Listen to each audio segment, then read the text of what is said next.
welcome to our guide on the Underrot. This dungeon has a short 30-minute timer and is one of the easier dungeons in the Season 2 dungeon pool. There are 6 unique mobs that you will face before encountering the first boss. The first mob you'll be encountering is a fetid maggot with a frontal called a rotten bile, which can be CC'd. You'll also be facing off against a blood matron, which has a dash and a cleave. The Blood Priest has 3 abilities, which can be kicked or CC'd: Gift of Cahoon, Dark Reconstitution, and Blood Bolt. Gift of Cahoon is the priority kick as it prevents the target from dying, and Dark Reconstitution is a large heal that also needs to be kicked. You will also be facing Headhunters, which will be snaring and throwing spears at players. The Befouled Spirit is the next mob that you will face. This has 2 abilities, the first being Dark Omen, which is a channeled AoE pulsing ability on one player. As a Death Knight, you can pre-AMS this to completely immune that. He also has 1 kick, Harrowing Despair, which needs to be kicked. For the first boss, Elder Leaxa, you will continue kicking Blood Bolts, as well as dodging Sanguine Feast, which is an AoE ability around her. She will also be casting Creeping Rot, which is a nature damage frontal that you will want to dodge. Her signature ability, Blood Mirror, summons a copy of her, which will use all of the same abilities that she does. As a tank, you will be wanting to look out for Taint of Cahoon, which is a Shadow Dot, as well as a Healing Absorb on you. As far as Death Knight specific tips goes for this fight, you will most certainly want to be Death Gripping and Abomination limiting the add to the boss, so your group will be able to cleave them down the entire fight. Making our way towards Cragmaw, we have a multitude of new enemies you will be facing, the first being the Living Rot, which have 2 abilities. The first one being Wave of Decay, which leaves behind an area of nature damage on the ground behind them. The second being Foul Sludge, which launches a bolt of sludge at a targeted player, which will leave behind a swirly that you will want to avoid taking nature damage from. The next enemy you'll be facing is the Feral Bloodswarmer. They have 1 ability that needs to be kicked, Sonic Screech, as it is an interrupt.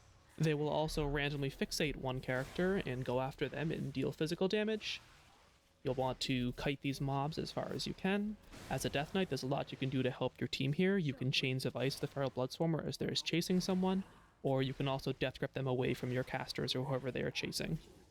Finally, you have Diseased Flashers, which will be casting Decaying Mind, which needs to be interrupted. Next up, we have Cragmaw the Infested. As a DPS, you'll want to be positioned with your back to a wall, as he will periodically cast Charge, in which he will charge towards a random player and spawn a bunch of larvae. You'll want to step on these so that they do not turn into ticks, which will deal damage to the tank.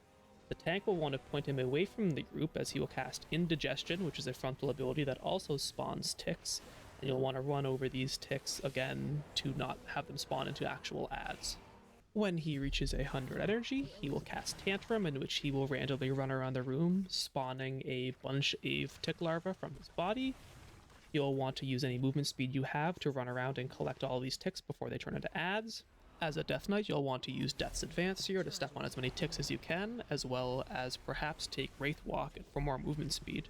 After that, the fight just repeats itself. You'll want to bait charges into the ribcage in order to minimize the amount of area he has to run and spawn larvae. And just continue stepping on ticks and dodging indigestion, and that's all for Cragmaw. Moving on after Cragmaw, you will encounter Reanimated Guardians, as well as Fallen Death Speakers. You'll want to kick the Fallen Death Speaker's cast, Wicked Frenzy, as well as his Reanimate Dead cast. You will also encounter Grotesque Horrors for the first time, and you will want to kick both Void Spit, as well as Dark Echoes, which is a channeled AoE party-wide damage. The next new mob you'll face is the Bloodsworn Defilers. They have 2 casts, the first being Withering Curse, which is a magic debuff that stacks, decreasing your damage done, as well as increasing the damage you take. The second ability is Shadowbolt Volley, which just needs to be kicked, and they will also summon a Spirit Drain Totem, and you will want to get out of that before you are stunned and damaged. If a Withering Curse looks like it's going to get out, as a Death Knight you can pre-AMS that in order to not get the stacking debuff on you. Moving on to Sporecaller Zancha. This boss will summon a bunch of mushrooms around the room. The goal of this is to destroy as many mushrooms as you can with 2 different ways. The first being a shockwave that is placed on the tank, which will demolish any mushrooms in front of the boss. The second being the Upheaval cast, in which 2 characters are marked with Upheaval, and they will go run and destroy mushrooms after a quick channel from the boss. When the boss reaches 100 energy, he will cast Festering Harvest, in which he will blow up any remaining mushrooms, giving everybody in the party a dot, scaling based on the number of mushrooms still remaining. So if there are any mushrooms left when this ability goes out, you'll want to use any immunities you can to clear any remaining mushrooms. The boss will also cast volatile pods throughout the fight, in which a bunch of pods will come from the outside of the circle and move through the combat area. You will need to dodge these, or else you will be giving a dot depending on how many you are hit by. As a Death Knight, you can pre-AMS any of these pods coming through or mushroom explosions to avoid getting the dot on you. After Sporecaller Zancha, you will encounter a couple mobs you encountered before, a Bloodsworn Defiler and a Grotesque Horror, as well as a pack including some Guardians and Fallen Death Speakers, before coming to your first new enemy, the Faceless Corruptor. This enemy has two abilities, the first being Maddening Gaze, which is a frontal which will damage as well as fear you if you are caught in it, plus the new ability Abyssal Reach, which summons 3 tentacles which will slam on the 3 nearest players, and you will want to dodge both of these abilities. The final boss, Unbound Abomination, is a unique boss, as instead of slowly lowering his health bar, you will build up his energy by doing damage to him, and once his energy reaches 100, it will summon 2 Blood Visages, which the Titan Keeper will then go and destroy. You need to destroy 3 sets of these Blood Visages in order for the boss to be defeated. Throughout the fight, the boss will cast Vile Expulsion, which is a frontal that drops pools of corruption on the ground wherever it lands. You will want to dodge this ability. The boss will also apply Putrid Blood to the party, which is a magic debuff that deals damage over time.